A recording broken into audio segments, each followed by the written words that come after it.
Betty, Brandon's mom from 90 Day Fiancé, shared a hilariously bizarre picture that you guys need to see. There it is right there, and we obviously know, if you don't already know, that is Betty, and that is Ron. No, if you thought by chance that was Brandon, because oh my god, they look freaking identical, that is actually Ron, and as the saying goes, what is it saying? The apple doesn't fall far from the tree. But really, it's freaking weird. Okay, let's first off look at Ron. Ron looks exactly like Brandon. There is Ron. Okay, now there is Brandon. They are identical twins. I know everyone's at home is gonna say, no, they're not. Okay, seriously, look at them. They look super similar. And you guys wanna know something even kind of weirder? If we look at Brandon's mom, Betty, I'm telling you guys, she looks like Julia.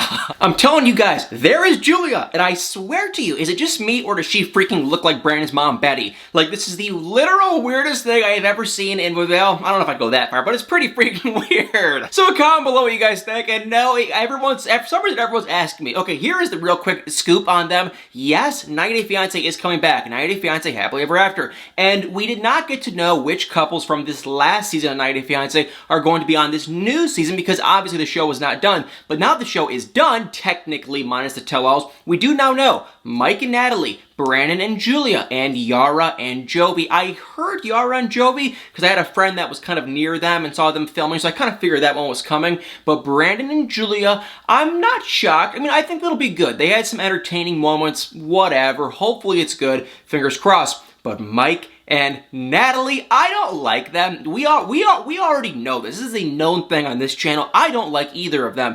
I will say one thing though. I'm kind of excited because they have a lot of unfinished business. I've been hearing cheating rumors on Mike's side. I have no idea how true that is, but we do know that they don't end up working. So it's like, I am kind of curious now, what makes their relationship, or not even relationship, what makes their marriage not work? And we've also heard the rumors of that they have a baby. So there's a lot of unfinished business with them, and I'm pretty excited. And that'll be coming on April 25th on Sunday after this last season of 90 Day Fiancé. Well, guys, before we sign off for the day, we are not done with the 90 Day Fiancé talk because 90 Day Fiancé, the single life, and I am just so wishy-washy. I don't know. What do you guys think of this show? Do you watch it? It's on Discovery Plus. For some weird reason, I am still standing here, still watching it every Sunday night, and it's just so good, so bad, so cringy, so weird. Here is basically the deal with this show. We got to see a couple of the couples. Mainly, honestly, we got to see Ed, and I would just love to sit down. Maybe I should have him on my channel. Whoa. Okay, I don't know if you guys can saw, but a bug just kind of flew through. I don't know if you guys saw that or not, but anyway, if you did see that, sorry. But anyway, we're talking about Ed, and yeah, Ed, I want to have him on my channel, and I literally want to have a legitimate conversation with him, sit him down, and just say, what is seriously wrong with you? Where do I begin? Is it the tattoo that he has on his leg of himself? Is it the fact that this guy is so incredibly cocky? Is it the fact that apparently he's like a jealous weirdo? There's so much stuff to talk about with this guy. On the last episode, long story short, Ed is talking to, I want to really use this word talking to, I'm not even going to say dating, but he's talking to, well, let's use that word real loosely, this woman who is like 28 years old. She's attractive. Ed obviously is not, and so it's like, it's just not gonna freaking work. There's no way, there's just absolutely no way. And not only the fact that they're different ages and they look different, I mean, it's like, these two just don't even get along. But anyway, they were kind of talking, whatever. Ed was out. Ed saw, this woman with her ex-husband. He freaked out and went crazy because he thought she was having a girls' night. And honestly, you guys, it kind of just seems like fake and forced drama. I really, at this point, just believe that Ed, he went viral in the terms of 90 Day Fiancé in the first season. Now, he's trying to recreate all this drama, and he just does stupid stuff to get attention. None of it's funny. His jokes, and I probably sound so rude right now, it's not even funny. I apologize, but seriously, this guy, he used to not annoy me, because I thought he was kind of quirky and kind of funny. Now, oh my god, he's so annoying. He'll say these stupid jokes that aren't even remotely funny at all. But anyway, so he had this thing. He called out this woman, because she was with her ex-husband, but she claims they were just out, they ran into each other, nothing serious, and then that is when she came over to Ed's. Ed apologized. He was so sorry. He's gonna ruin this thing, even though there's nothing there. And if you don't already know, Ed, is taking this woman to a wedding, which is like, who is getting married in the middle of a literal pandemic? Well, if you can't see, the bug is still flying, but anyway, it's like, who is getting married right now? So, sorry for the bug, stupid bug distraction, but yes, they're going to a wedding, and because Ed texted this woman about her being out with her ex, he figured, well, she's not going to want to go to the wedding now, but just for some absurdly crazy reason, probably, the freaking cameras, she agreed to still go to the wedding. So they kind of made out their differences. I'd use the word make up really loosely because it's like they really had no differences. I mean, it's like, there's nothing even going on with these two. So complete freaking joke. I cannot stand them, but it is what it is. So they are going to go to this wedding. That's all we got to saw. We got to see them actually go to the wedding, and it looks like this woman, she can't stand it. I'll tell y'all what, not be a great time for me to invest in one of those bug zapper things, but anyway, we got to see them go. I'm so annoying, I'm sorry. We got to see them go to the wedding. Ed never shuts up like someone and I think the girl gets weirded out. She gets uncomfortable. He makes some weird comments, and it probably doesn't end well because we do now know that Ed is out and about with a ton of different ladies, and none of them are this woman that he's talking to, so more than likely it does not end up working, but that is just it, because we also got to see Brittany and her man, who is also just weird. Like, what? These people are so weird that they're all dating. Brittany has grown on me. Brittany, she used to annoy the crap out of me, but I honestly think you guys are gonna get so mad at me, but I kind of think she has her head on her shoulders more than she shows on the show. She acts like she's kind of all over the place, but I think in reality, she's making money. I think she's doing a lot of stuff that it's like, I think she's doing perfectly fine, and she kind of just puts on a show for the TV, and I've heard that from a couple other people that actually kind of know her. So Brittany, I don't mind her, but she's now dating this other guy. She's basically dating two guys. The one guy, Terrence, from my hometown of Detroit,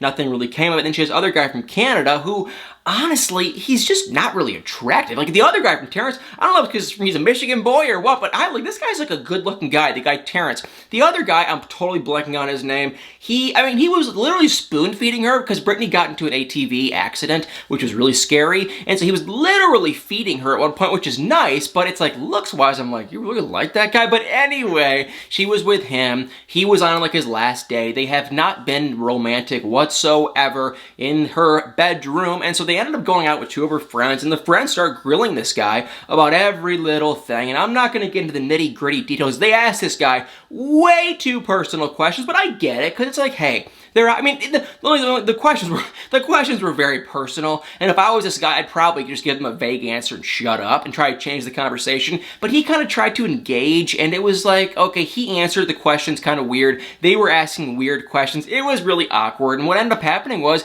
at the end of the night, nothing happened between Brittany and her man. It was still very awkward. It was kind of weird, and it looked like Brittany was just super uncomfortable at that point. And then we saw Molly and Kelly. I don't know why I just made that sound effect, but yeah, these two, oh my god, I can't wait for it. This is the last couple that I'm like just sitting at the edge, the literal edge of my seat, and I'm like, what is going to happen? This Kelly guy, he's from New York. They met through social media with Molly being on this TV show, and they ended up meeting. Molly went to him. He doesn't have any kids. He supposedly was never married, all that kind of jazz. He had a very boring past, it appeared.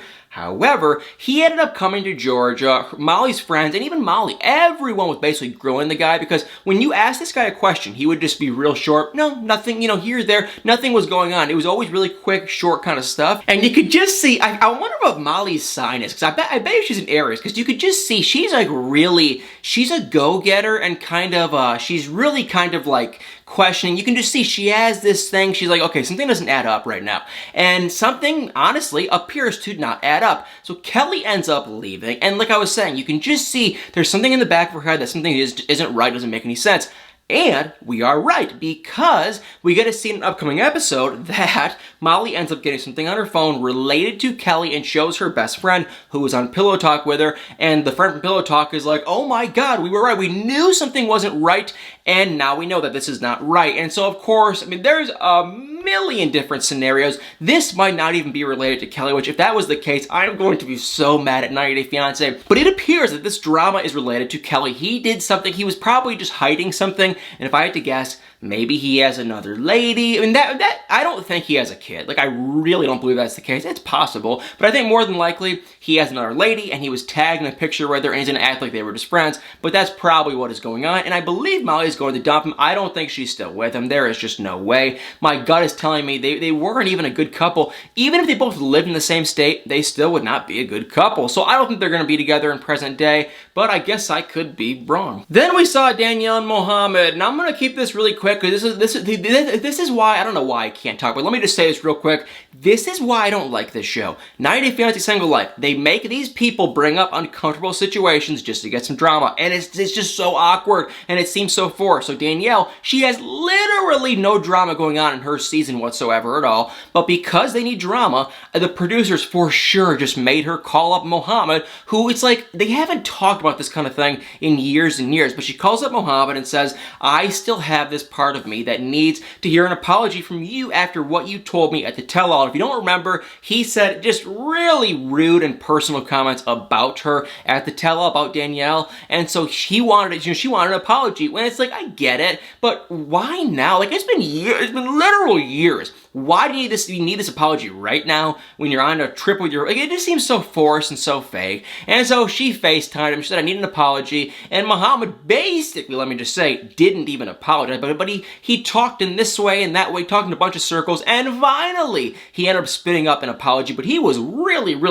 like, he was talking about this and talking about that, and then he ended up saying, but you know what, I was hurt, I made comments that were not nice, and he did kind of somewhat sort of apologize, but then, of course, Danielle started crying, and she was so emotional, and she said that, and it's like, what is it? Okay, you were married to this guy, it's over, it's done. He never had any interest in you, Danielle. Move on with it. It's like, you're not gonna have a relationship with this guy. He doesn't even want to be your friend. Just move the heck on. So, for me, it seemed forced. Also, for me, Danielle's friends, they kind of seem a little bit annoying. I don't know why. Maybe they do like her. It seems like they're kind of using her. I could be wrong, though. But anyway, yeah. She got her apology that she always wanted, and it just seemed really stupid. And last but not least, because we did not get to see Colt, and that would be Fernanda. And I'm going to keep this real quick, too, because it's like we now know in present day, Fernanda is not with Robbie. She has been going on a handful of dates with this guy named Robbie, but we do now know if you go on her Instagram, she is now dating another man who looks kind of like Robbie, honestly. So she went on a date with this Robbie guy. This Robbie guy apparently is some rich, big shot lawyer. He took her on a boat. They rented a boat. Then they went out and got dinner. It was a great date. If I lived by water and, had a woman to do that with, I'd probably do the same thing. It was actually a really cool, very fancy date. I also kind of hate boats, so I probably wouldn't do that, but it was, honestly, it was really cool. Fernanda was happy. However, they got into a big rip-roaring fight because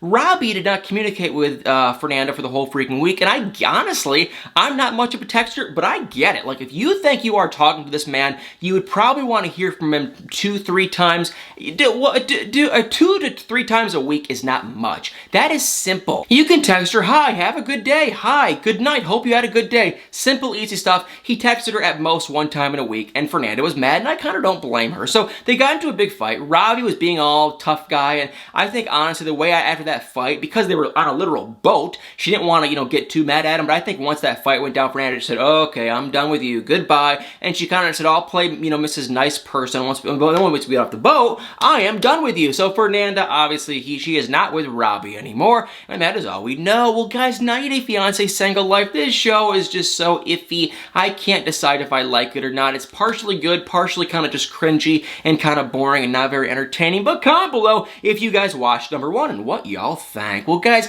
thank you all so much for watching. Please hit that like button, please hit the comments below, subscribe, follow, share, everything else in the whole world, and please, y'all better stay tuned for many more videos.